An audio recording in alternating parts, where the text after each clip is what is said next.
คะมาดามพอดีหนูเปิดร้านคาเฟ่เล็กๆอะค่ะแต่หนูสนใจอันนี้มากเลยอะพอจะมีเซตไหนแนะนำหนูบ้างไหมคะโอเคสำหรับคาเฟ่เล็กๆนะคะมาดามจะแนะนำตัวนี้เลยนะคะตัวนี้3ชิ้นนะคะเราจะแถมสติกเกอร์ให้ด้วยแถมไม่ฟรีเลยเหรอคะใช่ค่ะสามารถที่จะเลือกเป็น Facebook Review ได้หรือสามารถที่จะเลือกเป็น Google ได้เลยค่ะที่การใช้งานนะคะเดี๋ยวให้ดูทั้งสองแบบเลยนะเริ่มจาก Google เลยนะคะจะใช้งานแตะเข้าไปอย่างนี้เลยค่ะทุกคนแล้วก็สามารถที่จะจิ้มเข้าไปรีวิวได้เลยนะคะเดี๋ยวเรามาดูของ Facebook กันนะคะ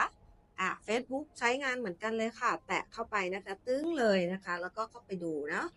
สามารถที่จะเข้าไปในเพจได้เลยนะคะไม่ว่าจะเป็นคาเฟ่เล็กๆไม่ว่าจะเป็นธุรกิจการรีวิวสำคัญที่สุดตอนนี้นะคะเรามีโปรโมชั่นพิเศษหลายแพ็กเกจมากๆถ้าใครสนใจ